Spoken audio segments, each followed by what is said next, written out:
You're most welcome to tonight's promotion aptitude test tutorial once again. And tonight marks another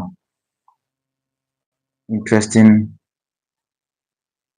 topic to discuss that you need in the promotion aptitude test. One person is joining me. You're most welcome. Let me get you from the comment section if you can hear from me on this platform once again. Good evening to the cherished viewers. You're most welcome.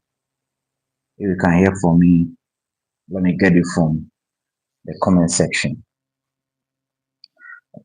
Let's dive into tonight's tutorial. Yes, Ajay Francis, you're most welcome.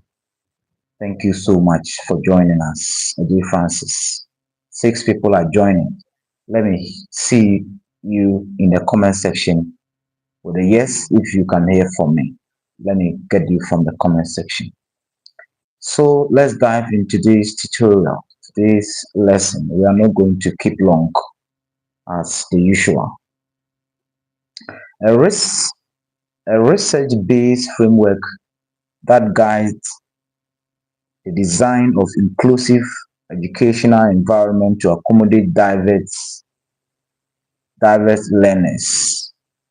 A research-based framework that guides the design of inclusive educational environment to accommodate diverse learners. How do we accommodate learners with a diverse abilities, diverse environmental issues that they face in the classroom? How do we involve them? That is what we are going to deal with tonight to help us in our promotion aptitude tests. It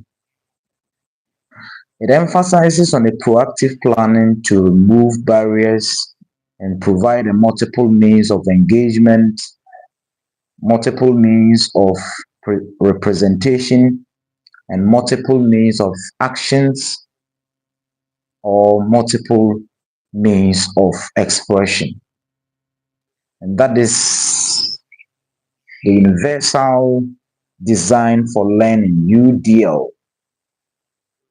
That is what we're going to look at tonight, that we may face in our promotion aptitude tests, or we may meet it in our aptitude tests. That is why it is so important to look at it. And I entreat you to take your pen and your paper, write something down. Don't forget to give this video a thumbs up or like the video. 10 people are online. So universal design for learning. It is a research-based approach or framework that guides the design of inclusive educational environment to accommodate different learners. And it's very important. It emphasizes on a proactive planning that remove all barriers, that remove all challenges to help different learning grades to involve in learning, and teachers providing a multiple means of engagement and multiple means of representation and multiple means of expression. So when we talk about UDL, it's a nice program or nice research base that is being used to engage learners, to present information to learners, and let learners engage in diverse ways. So what is universal design for learning? So the universal design for learning is originated from the architectural principle of universal design, and it was adopted by a Center for Applied Special Technology to Education. Its aim is to create a flexible learning environment that accommodate different learning, accommodate individual learning differences from the outset rather than the retrofitting accommodations later. So these are very key points that you need to know in universal design for learning. And some of the key things that you need to note as a universal design for learning is that, or why universal design for learning? Why do we need universal design for learning? And it is very important that you know them before you go and write your aptitude test. That you this area happened in 2023, 2021, and 2023 promotion aptitude test. That is why I'm taking it in to discuss this area. Why UDL matters, why UDL is important, why universal design for learning is important. One, it promotes equitable and inclusive education. It involves all learners, inclusive, whether physically challenged or whatever, or it involves the mainstreams and the special education learners all fused together, and they have multiple ways of learning, multiple ways of presenting information, and multiple ways of engagement. So it promotes equity and inclusion. It reduces the need for um, re- retrofitted accommodation. It's aligned with inclusive education policy, that is Ghana's inclusive education policy 2015. This UDL is aligned with it. It is also supported by the Sustainable Development Goal 4. It is in principle with it. That is where it is very important that you note this as you learn UDL to help you pass the promotion aptitude tests. And that is why I've taken upon myself to look at it for you to learn and help you. So support learner variability from the start. Learner variability. So have it in mind before you go and write the promotion aptitude test. So UDL is very important, and every teacher must learn this. Every educator must learn this UDL. It's very important for our promotion aptitude tests. That is why it is so much important that I look at it before. Now, UDL is structures around three core principles or guiding principles, and each is supported by specific guidelines. And you need to know these um, three core principles, and these core principles are the ones that they set questions on. Principle number one, it has the focus and it has its examples or its goals. And that is why the principles that they usually set the questions on. So be very careful with how or write something down about the principles that I'm going to deal with them to help you in your promotion aptitude test. So principle number one is engagement. Principle number one is engagement, or the core principle number one of UDL or Universal Design for Learning is engagement. And we're going to discuss details into it. Then principle number two is representation. Representation. Then principle number three is action and expression. These are three key areas that questions are set on. in the definition of the UDL. And you need to be very careful with this area. It's very important. So engagement is talking about why, the why of learning.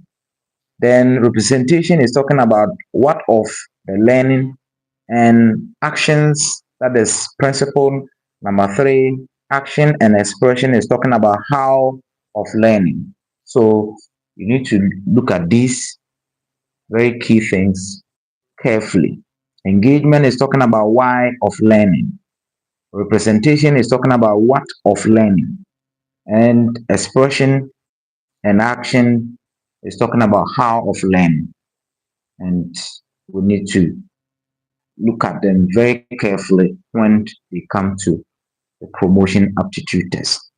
Now let's look at the details of these three principles that you need to know about UDL. And principle number one is multiple means of engagement.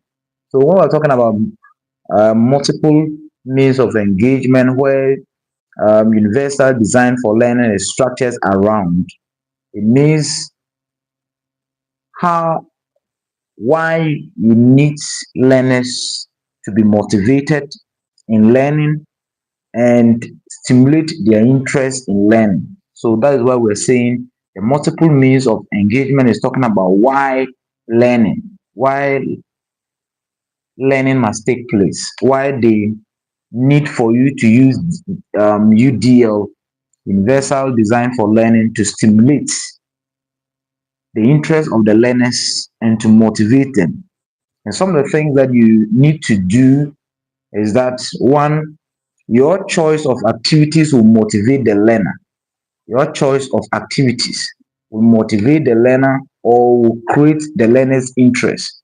So you need to select activities that will keep the learner's interest high in the learning.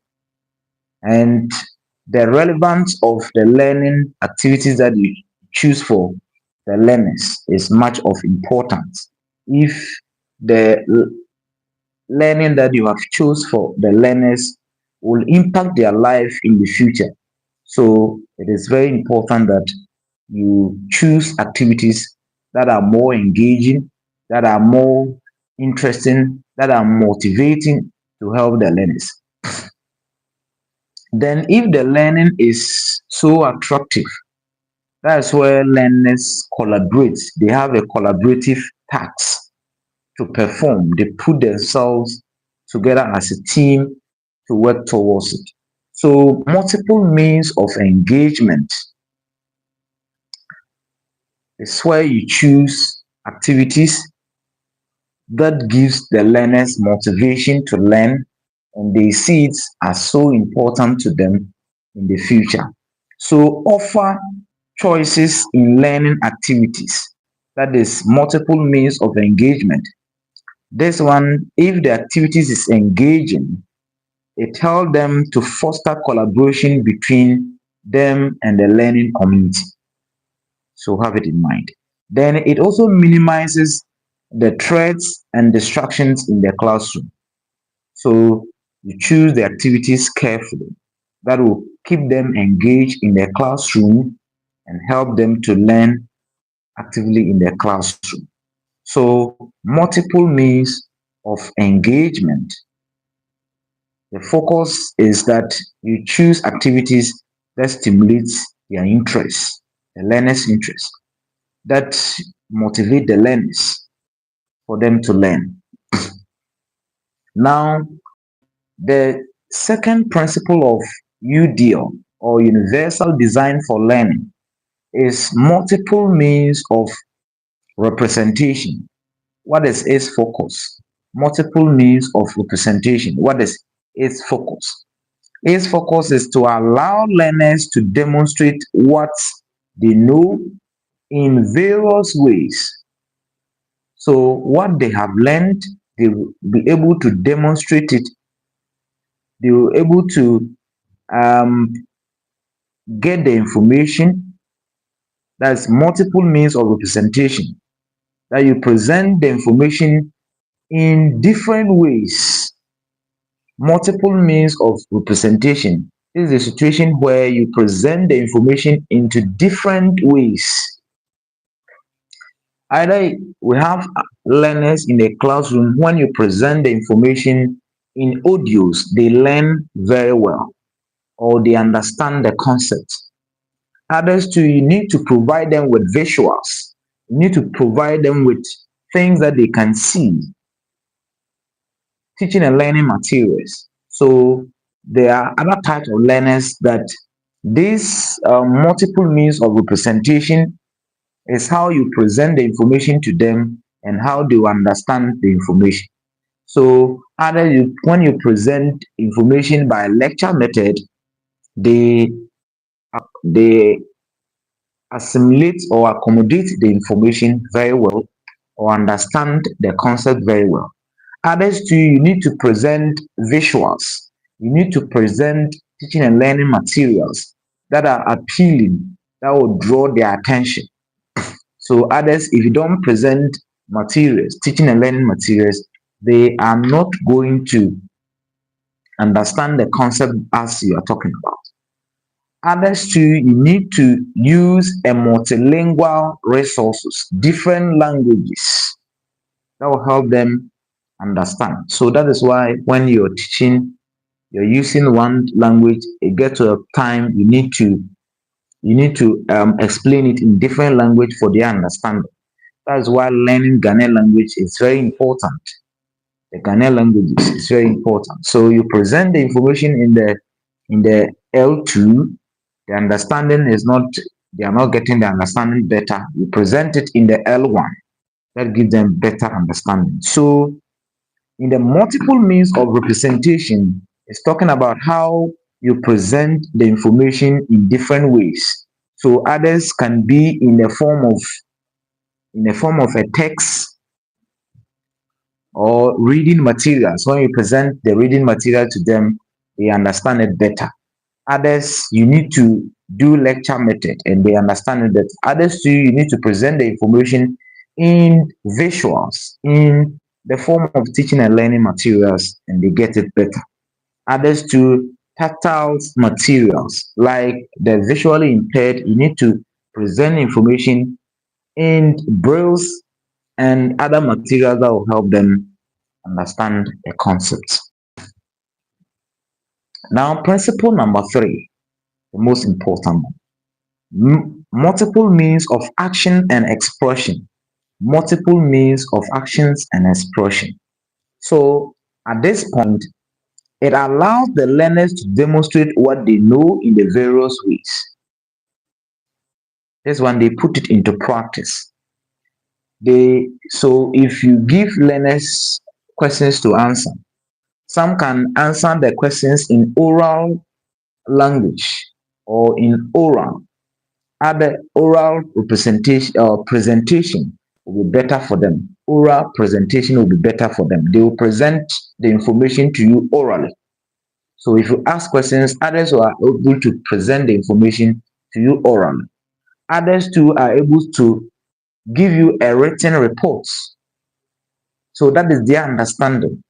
Some cannot give oral reports, and others can also give written reports. So we have different type of learners in a classroom where how they understand the information and you want them to present the information to you. Others can present it orally, and others can also present it in a written form.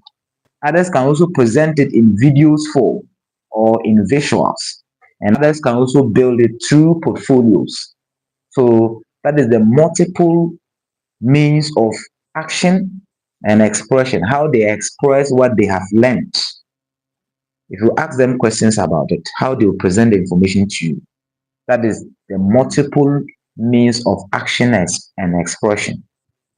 So here, learners want to demonstrate what they have learned, what they know, and what you have taught them in different ways. So that's where others present it in oral form. So when you are asking questions, you can ask questions. Others will be very good in a class, very active in a classroom, giving you answers. But if you ask them to write it in their exercise book they struggle. That is their way of life or way of presenting information. Others too, they are not very good in oral presentation, but they are good in written reports. Others too are not good in oral or are not good in written reports, but can give you a video tutorial or video explanation of things or portfolio building. So, in a practical application in the classroom, these are the things that you need to do, or educators can apply UDL by doing this. One, design a flexible curriculum that offer the choices in content and assessment.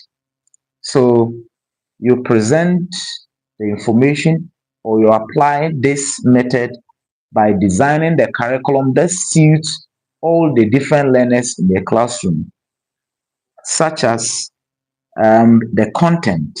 You can present the content in the text form, in the video form, in the audio form for learners to able to learn. And in assessment, you can assess learners in oral form or written form or video form or portfolio form. So curriculum need to be designed. Then using technology to support accessibility.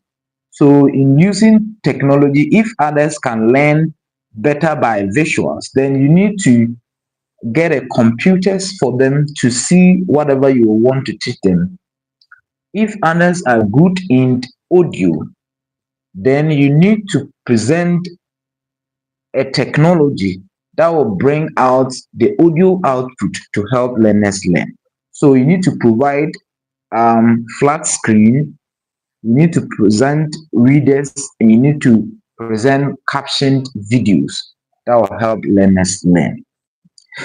Then three, what educators can also apply is by creating inclusive goals and materials that reflect a diverse culture and a linguistic background. So you create inclusive goals, the goals that they are going to achieve, and the material that they need to use should be in a diverse ways, um, or diverse cultural and linguistic backgrounds. Linguistic here is talking about different languages that they will use. So you can present the information in different languages that will help them learn in the classroom or the cultural backgrounds. So have it in mind.